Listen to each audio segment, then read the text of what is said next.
Olá, hoje vamos continuar falando sobre chaves que nos ajudam a discipular outras pessoas. A quarta chave é quando você pisar na bola, bola para frente. Quando alguém fizer algo de errado, quando alguém pecar contra Deus, a direção que Deus espera que essa pessoa tome em sua vida é adiante, não é ficar olhando para trás. A palavra arrependimento na Bíblia traduz o grego metanoia. O meta do metanoia significa mudança, adiante, na direção adiante. Não é qualquer mudança que agrada a Deus, é a direção, é a mudança na direção de Deus. O noia é mente, ou seja, Deus está nos chamando a mudar de mente na direção dele. A mensagem bíblica é arrependa-se, porque o reino de Deus chegou. E não arrependa-se porque você vai para o inferno.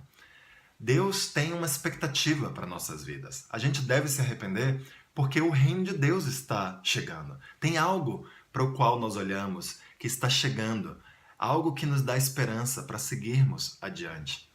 Mesmo quando vemos o pior de nós mesmos e dos outros, nós não devemos ficar obcecados com o nosso coração ruim.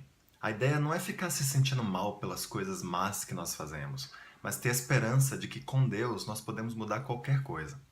Quanto mais culpados e mais mal nos sentirmos, piores serão nossas chances de nos arrependermos de verdade.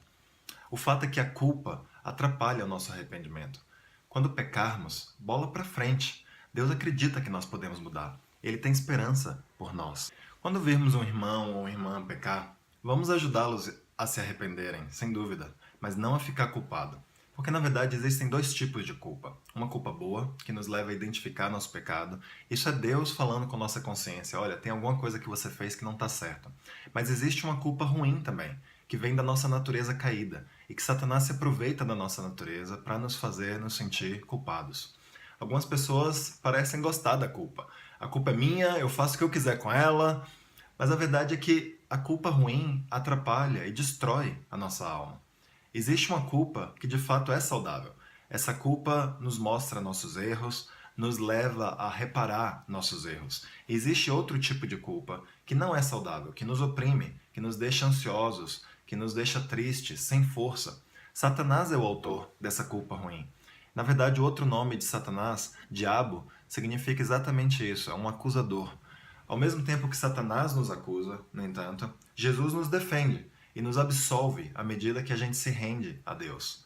Em Romanos 8, no versículo 1, a Bíblia fala: agora já não existe nenhuma condenação para as pessoas que estão unidas com Cristo Jesus. Se a gente estivesse numa cena de tribunal, Satanás seria o promotor, querendo convencer o juiz de que a gente é culpado, e Jesus seria nosso advogado de defesa, sempre intercedendo por nós. E nós nunca sairíamos derrotados desse julgamento. O bom dessa cena é que Jesus sempre convenceria o juiz de que nós somos isentos de culpa. A prova que ele daria, final, seria a cruz. Esse crime já foi pago, Vossa Excelência, e sairíamos então absolvidos. Sabe, quando a gente estiver se sentindo culpado, ouvirmos nossos irmãos se sentindo culpados, a gente pode ajudar eles da seguinte forma. A gente pode perguntar: existe algo que você precisa mudar na sua vida? Existe algo que a sua consciência está te dizendo que é pecado? Se existe, então nós precisamos mudar. Não podemos ter esperança de que a culpa vai embora se a gente não lida com os pecados, com as situações que são injustas em nossa vida. Caso não exista mais, ou caso a pessoa já tenha lidado com a situação injusta, caso tenha havido na sua vida, então a gente precisa confiar que Deus vai mostrar o que nós precisamos mudar, se existir alguma coisa para a gente mudar. Deus é mais interessado em nossa santificação do que nós mesmos somos interessados.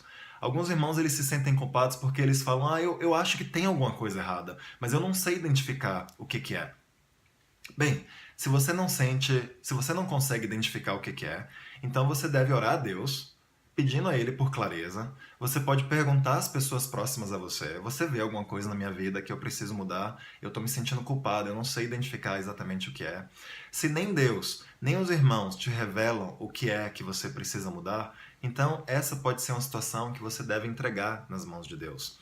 Peça a Deus: Deus, eu não estou vendo algo na minha vida que eu devo mudar, não estou vendo uma situação injusta, mas eu estou me sentindo culpado. Então eu vou dar o passo de confiar na sua graça. Se existir alguma coisa na minha vida que eu preciso mudar e que eu não esteja vendo, por favor, me mostre. Use pessoas para me mostrar. Mas enquanto eu não vir, eu vou decidir confiar na sua graça e eu vou lutar contra esses sentimentos de culpa.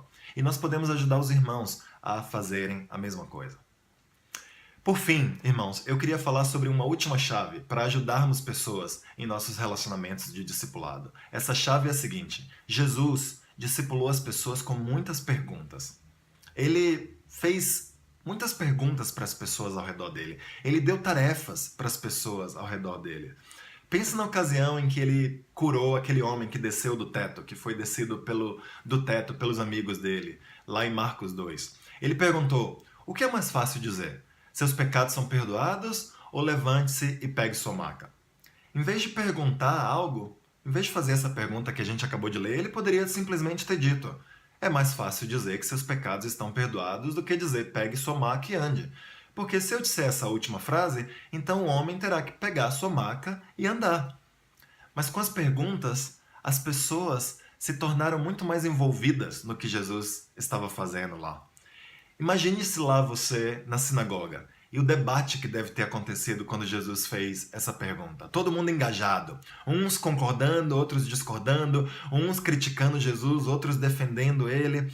E de repente Jesus não só perdoando os pecados daquele homem, mas também dizendo: pegue a sua maca e ande.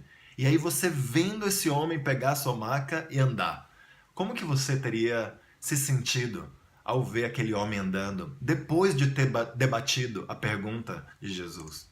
Sabe, ao usar perguntas, Jesus imprimiu conceitos poderosos em nossa mente.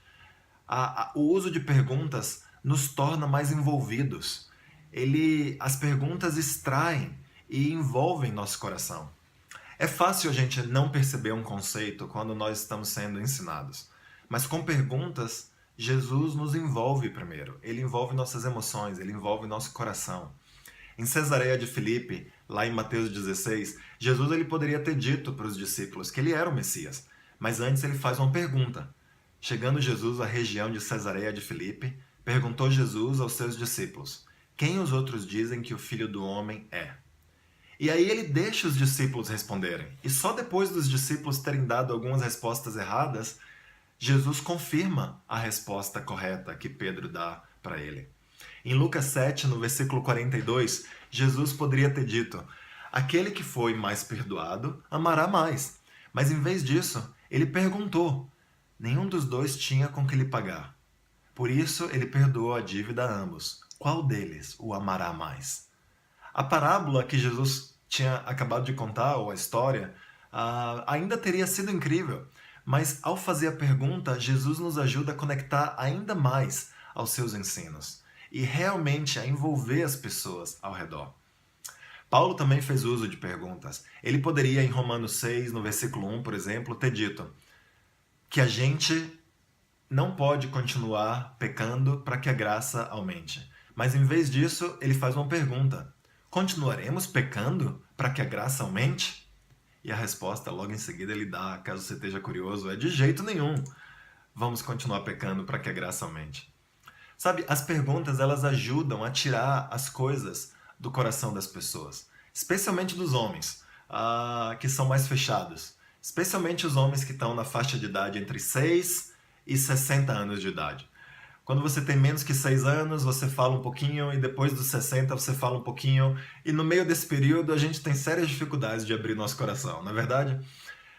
Provérbios 20, no versículo 5, diz o seguinte: os propósitos do coração do homem são águas profundas, mas quem tem discernimento os traz à tona.